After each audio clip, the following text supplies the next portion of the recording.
I gotta admit, when it comes to Star Trek, I'm pretty old school. Not that I have anything against the new stuff. I like most of it. Most of it. Do you not know most? Have you never heard that one before? But most of my favorite things from the Star Trek franchise are found in among the older stuff. I like the classics. I like meat and potatoes.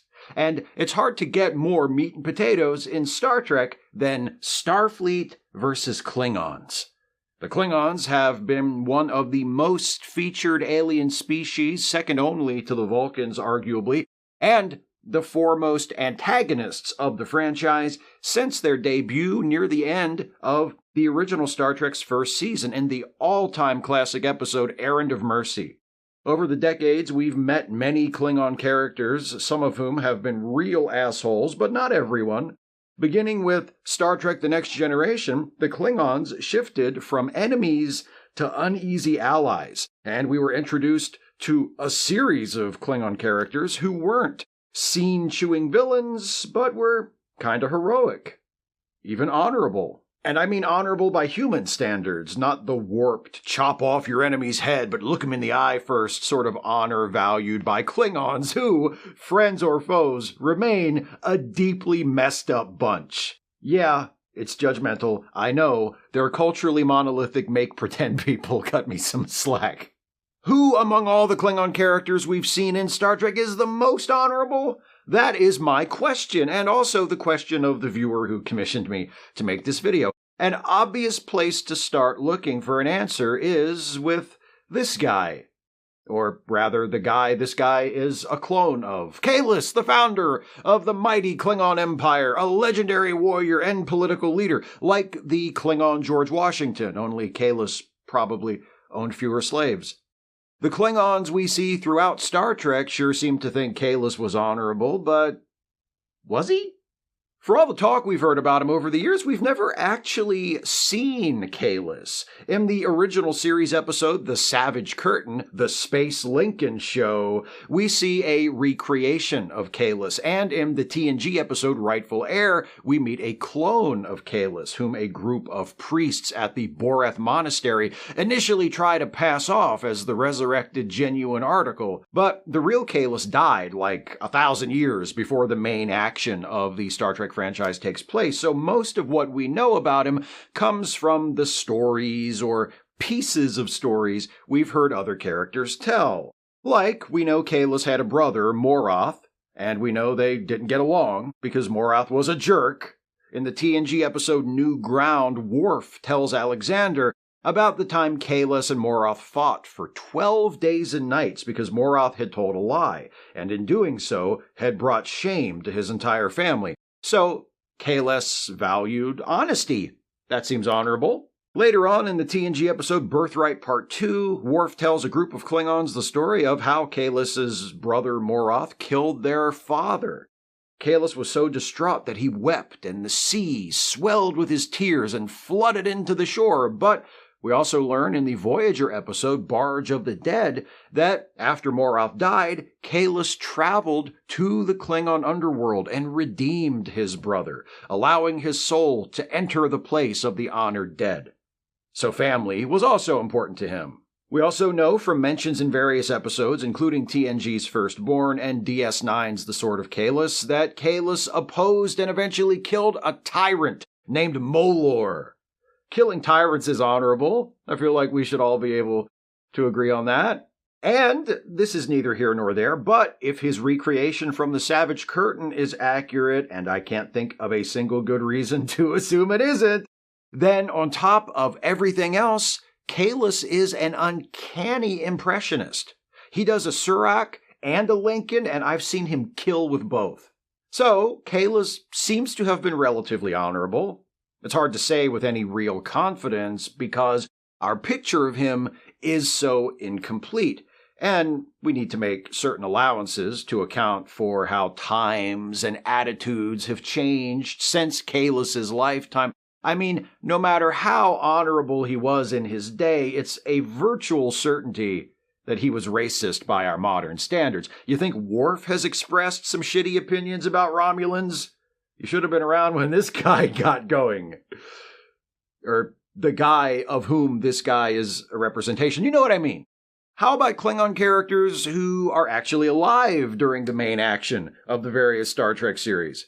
In fact, how about the very first important Klingon character we ever see in Star Trek? Kor. Is he honorable? Initially, the answer seems to obviously be no. Kor is the primary antagonist of Errand of Mercy and seems to derive a great deal of satisfaction from being a big old piece of shit, though undeniably a charming one. He orders the deaths of hundreds of people on Organia, but he does it with a smile and a twinkle in his eye. Dishonorable, sure, but how can you be mad at the guy? However, Errand of Mercy is not the only time we see Kor. He turns up again on Deep Space Nine, first in Season 2's Blood Oath, and then a couple of more times throughout the series. This older version of Kor is not exactly a role model, but he has softened quite a bit since the time he threatened to scramble Kirk's brain and dissect Spock. Ah, the good old days, eh? And when you get right down to it, Kor is brave and loyal to his friends, and at least open-minded enough to immediately accept that his old friend Curzon Dax is now Jadzia Dax. So, maybe a little bit of a role model. While I'm on the subject of Klingons on Deep Space Nine, how about this guy? General Martok! No, wait, that still is from The Way of the Warrior, which means technically that's the changeling who impersonates Martok. So I'm not talking about that guy. I'm talking about the guy whose form that guy had. Can you just put up a pic of the real Martok, please? Martok! He's super honorable, right? He lost an eye in battle. You can't be dishonorable if you've lost an eye in battle. The first time we meet the real Martok is in Season 5 of Deep Space Nine, in the two-parter that begins with In Purgatory's Shadow and concludes with By Inferno's Light, when Worf and Garak are captured by the Dominion and thrown into an internment camp on an asteroid in the Gamma Quadrant. Martok has been here for 2 years, being used by the Jem'Hadar as a sparring partner in their hand-to-hand combat training. As a result, he's a little beat up, but also as a result, he's in kind of a hurry to bust out. So he helps Worf, Garak, and Dr. Bashir, who is also a prisoner here, execute an escape plan. And by help, I mostly mean he functions as Mickey to Worf's Rocky in a series of brutal fights with Jem'Hadar soldiers. At first, Martok is in awe of all the ass Worf is kicking and urges him to keep fighting. But by the end of By Inferno's Light, Worf is barely able to stand. At that point, Martok tells him, you know, you don't have to keep fighting. Honor is satisfied. It's okay to just stay down.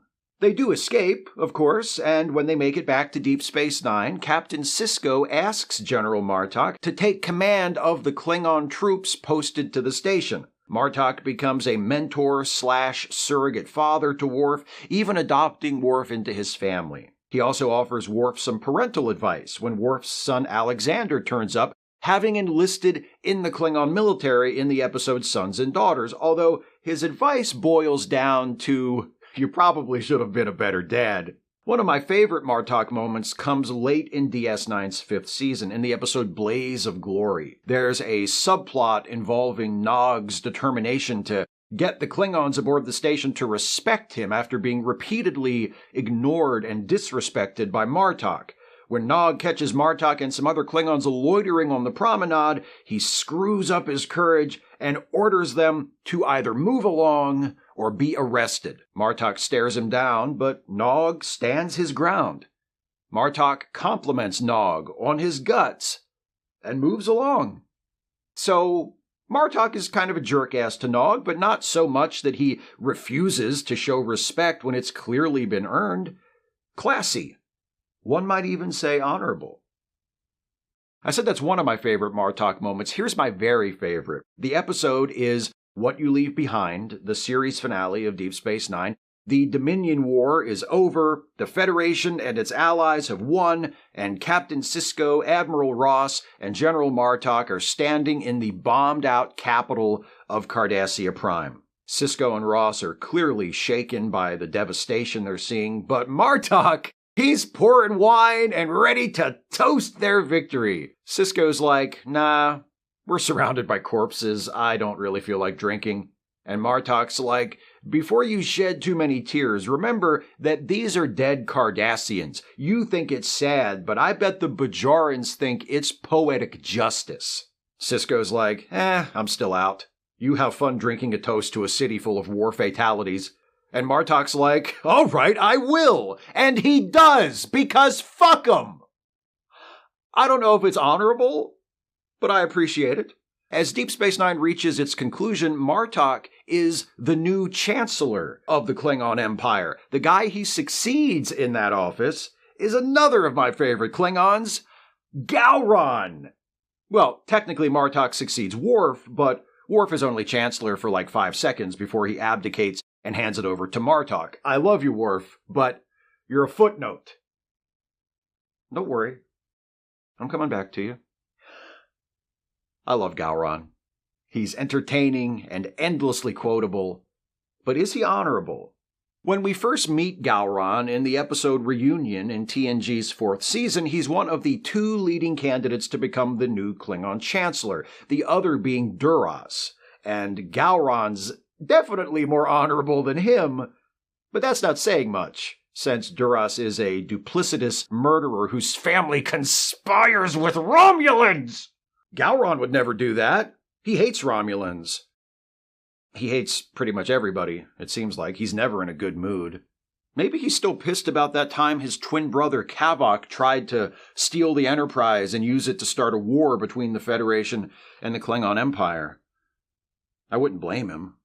Kavok almost succeeded. Thankfully, my friends and I were able to stop him, although it took us a few trips through that temporal causality loop to do it, and by the end we were pretty exhausted from being made to experience beige all those times.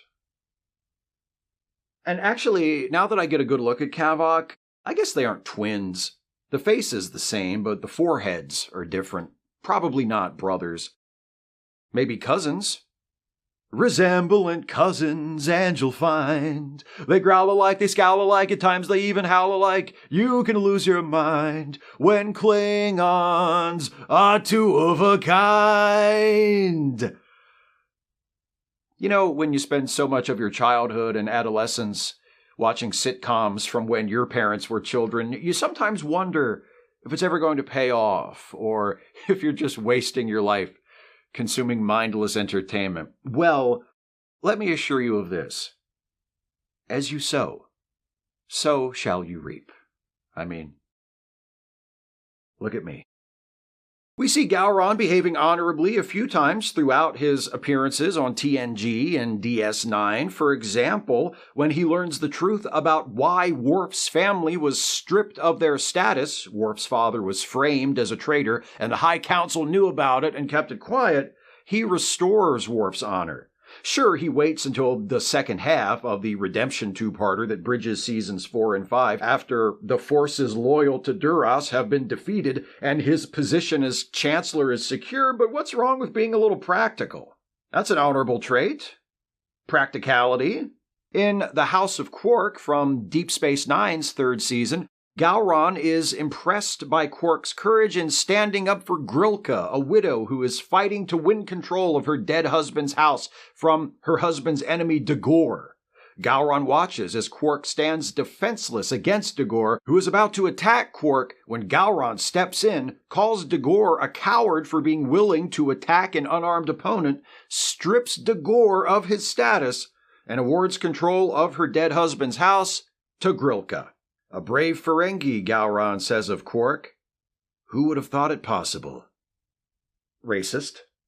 But also, thanks to how essentialized alien cultures are in Star Trek, reasonable. That doesn't feel good, does it? Also, I guess mean, intimidating Klingons being impressed by gutsy Ferengi is kind of a thing, huh? Want to show that your Klingon character is more than a one-dimensional, lusty, murdering space pirate? Have him gain respect for a Ferengi works every time. Unfortunately, as much as it pains me, because I genuinely love this wild-eyed, snarling lunatic and the fact that he is a major head of state for most of his appearances, Gowron is disqualified for the most honorable title by his actions near the end of Deep Space Nine's 7th and final season. After serving as a crucial ally to the Federation in the war against the Dominion, Gowron grows jealous of the notoriety and respect General Martok has attracted. He begins sending Martok on increasingly perilous missions, hoping he will be forced to retreat, thereby damaging his reputation as a military leader. Worf, a member of Martok's house, challenges Gowron to combat over these dishonorable actions and kills him. You let me down, Ron. I didn't want you going out like that, but as we say on Earth, Tug kok nach daj je chevluta. I apologize to the nerdiest of my viewers for my pronunciation just now. Who's another Klingon who deserves consideration for most honorable? How about, I said I'd get back to you. No, you got an entire video to yourself a few years ago. Now you wait. It won't be long. Fuck. How about B'Elanna Torres from Star Trek Voyager? She spends a lot of her series feeling pretty ambivalent about the Klingon part of her heritage, but that doesn't mean she doesn't conduct herself honorably. In the second season episode Dreadnought, she puts her life on the line to stop a missile which she programmed back in her days with the Maquis from hitting an inhabited planet. When all else fails, she intentionally detonates the missile's warhead while she is still aboard. It's a big missile. To prevent it from reaching its target and killing innocent people. She only survives because Tuvok manages to beam her to safety right before the missile explodes. Then, in the sixth season episode, Barge of the Dead, B'Elanna has a near-death experience following a shuttle accident. She finds herself aboard the Barge of the Dead, which, in Klingon religious mythology, is the vessel that carries the souls of the dishonored dead to the underworld. One of those dishonored souls is B'Elanna's mother, Miral. B'Elanna and her mother have never gotten along, and B'Elanna believes she is responsible for her mother's damnation. She turned her back on the Klingon way of life, and now her mother is paying the price. So, ancestral sin also runs in the opposite direction? Like descendant sin? How interesting. And also, how awful. B'Elanna risks her life and perhaps her immortal soul in an attempt to redeem her mother. The near-death experience turns out to be just that, a near-death experience, a kind of dream B'Elanna has initially as a result of the shuttle accident, and the bits about her mother being damned because of her own dishonor are all mixed up with B'Elanna's very complicated feelings about the Klingon parts of her identity. The lesson for B'Elanna is ultimately that she needs to accept herself, all of herself, for who she is. After all, how can one live honorably if one does not know oneself? You like that? You want to hear another one?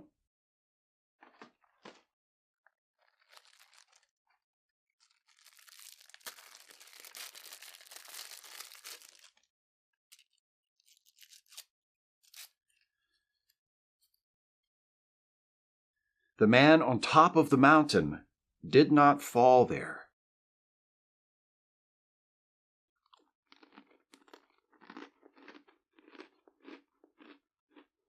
Really puts things in perspective, you know? How about Gorkon from Star Trek VI? Imposing? Sure. Dignified? Definitely. Classy? The classiest Klingon to ever control Kronos. Honorable? Well, let's see.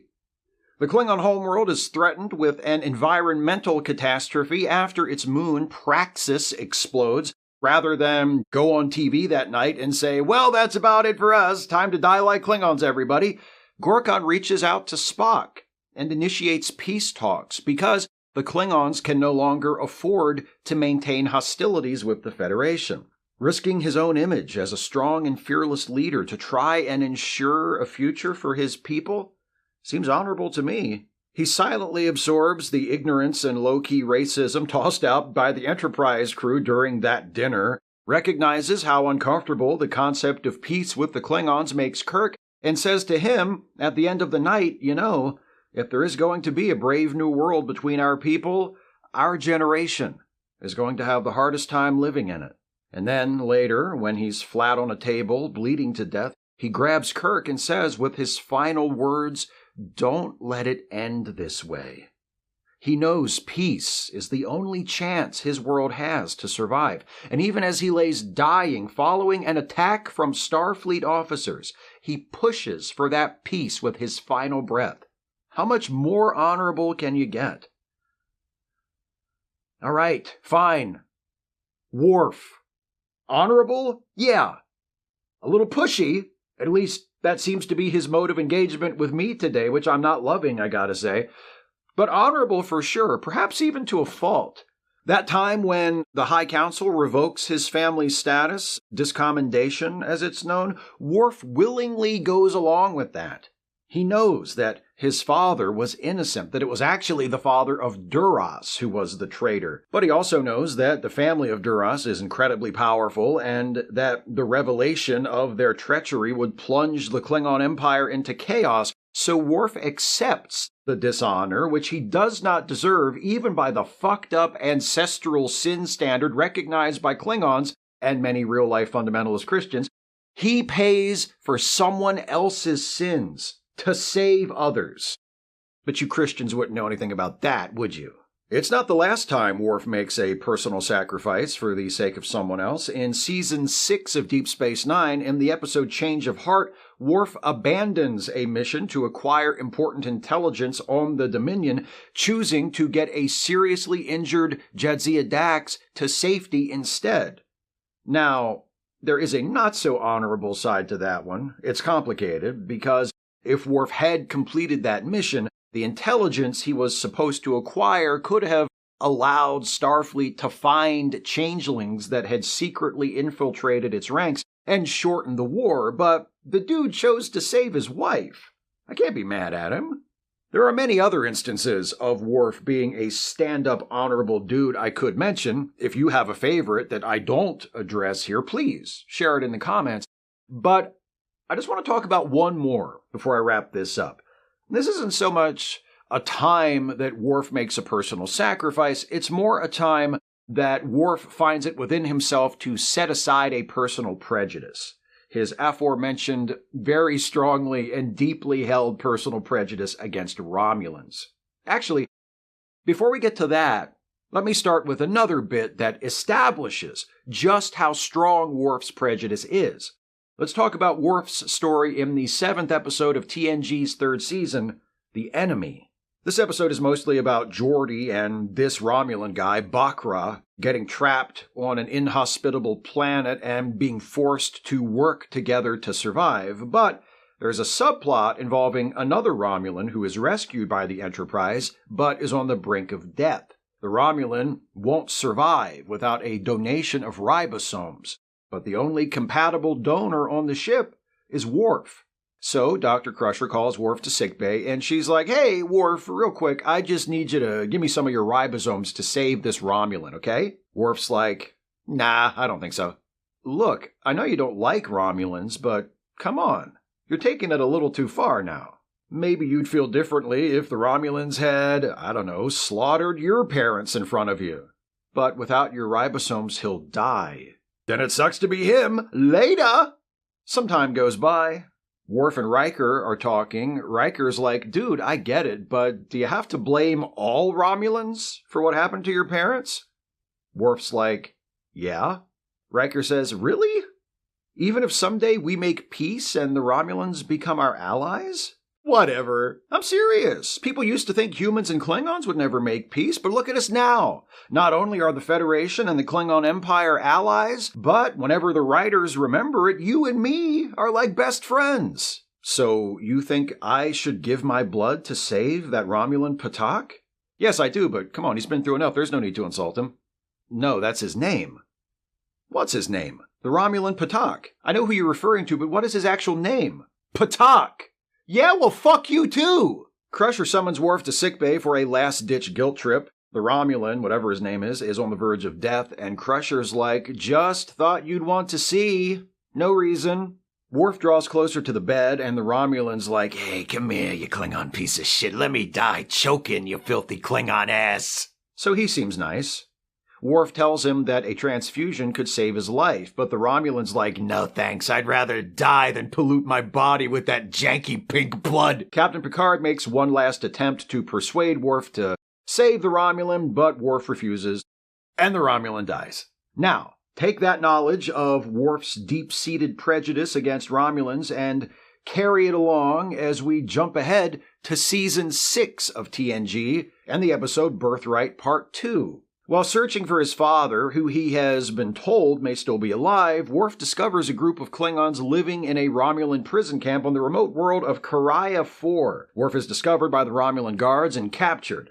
He talks with the Klingon elders in the camp, who tell him that they were taken prisoner during the Khitomer massacre, the event where Worf's parents were killed. It turns out Worf's father is dead, but these other Klingons have survived due to a unique set of circumstances. They tried to starve themselves to death after being captured, but that didn't work. The Romulans tried to trade them back to the Klingons, but the Klingon government refused to acknowledge that they were still alive, since Klingons are supposed to kill themselves if captured. Officially dead with no homes to go back to and no reason to kill themselves anymore since you kill yourself to keep your honor, which they've already lost, the Klingons just stayed at the prison camp. Tokoth, the Romulan officer in charge of the camp, offered to let them go, but they knew returning would only dishonor their families, so here they are. And here Tokoth is, because the Romulan government told him if he didn't stay to keep an eye on them, the Klingon prisoners would be executed. Worf just kinda hangs out in the camp for a while. He tries to escape once, but gets caught.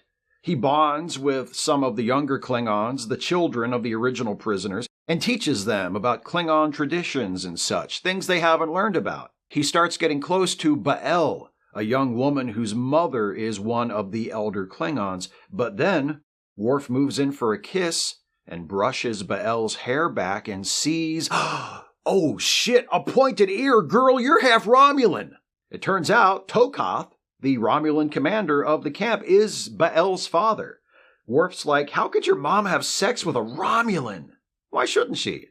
Because it's gross. Ooh. Plus, Romulans have no honor. They're treacherous and deceitful. Not my father. Yes, your father. The only reason any of you are here is because your father took part in a sneak attack on the Khitomer outpost. Your father and his comrades slaughtered thousands of Klingons, including women and children, who are the worst people to slaughter. No, you're wrong. My daddy never killed anybody. My daddy is perfect. You don't talk about my daddy. Worf's like, oh shit, something I said must have upset her. So he goes to Ba'el's room to try and smooth things over. Worf says, hey, I'm sorry if I upset you. I'm not mad at you. It's not your fault that you're a freak, an abomination, a cursed product of an unholy union between a Klingon and a Romulan whose very existence is a blasphemy against everything decent and pure in the universe. So I hope we can still be friends. Incredibly, Ba'el isn't moved by Worf's apology, but life in the camp goes on. Worf convinces Tokoth to help him take Tok, one of the young Klingons, on a hunt outside the prison compound. Tok kills himself a space deer and brings it back to the camp, where he drops it on the table, Robin of Locksley style. Tokoth is not amused. He says to Worf, okay, you have two options. You can knock off all this Klingon bullshit and live here with us, as one of us, or I can kill you. Now, I want you to think about this. Kill me. This is a big decision. Kill me. Think about this carefully. Kill me. Later on, Worf is in his room awaiting execution when Ba'el comes in. She offers to help Worf escape, but Worf says, nah, I'm gonna stay and die with honor like a Klingon. Ba'el's like, but why? Is the thought of just staying here with us so terrible? We had a nice thing going before your racism kicked in, didn't we? Weren't you kinda into me? Worf's like, before you, I never would have thought it possible to love a Romulan.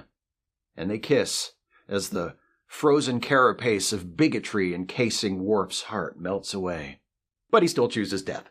The Romulans stand up Worf to kill him the old-fashioned way, but before they can shoot, Tok walks in and stands in front of Worf, like, if you want to kill him, you're gonna have to kill me.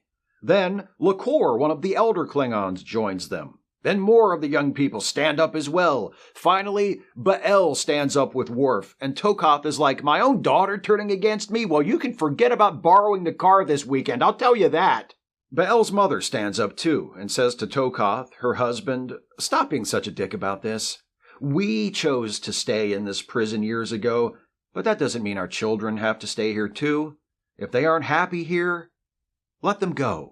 Worf says to the young people, to whom he's become kind of a mentor/guru, "Your parents made a great sacrifice a long time ago, choosing to stay here to preserve the honor of their families. Now they are ready to make another sacrifice, to let you go. But in exchange for that, we must agree to never tell anyone of this place, so that they may live in peace." Tok is like, "Cool, sounds good to me." Bael stays behind with her parents.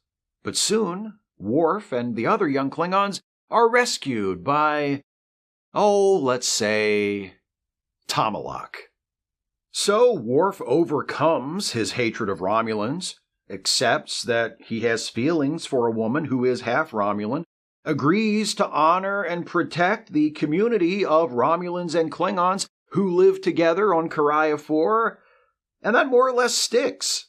We don't really see Worf displaying a bigoted attitude toward Romulans after that. In fact, at some point he even develops quite a taste for Romulan ale, although that particular detail might be the result of shitty writing rather than character growth. It comes from Star Trek Nemesis, and I can't tell.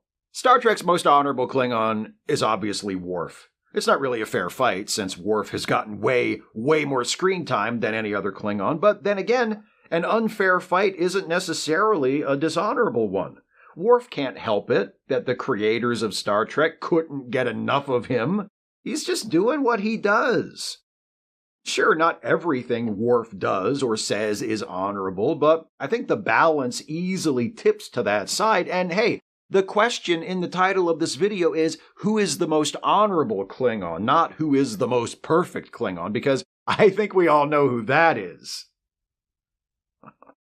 God, I love you, you magnificent bastard. I want to thank Oasis for commissioning this video. Commissions are currently closed, but I will let you all know when I decide to open them back up again. In the meantime, if you want to support this channel, you can do so by becoming a patron at patreon.com/Steve Shives, becoming a channel member by clicking the join button right here on the YouTube page, or making a one-time gift via PayPal or Venmo. Links to all of those are in the video description. Thanks so much for watching. Until next time, everybody.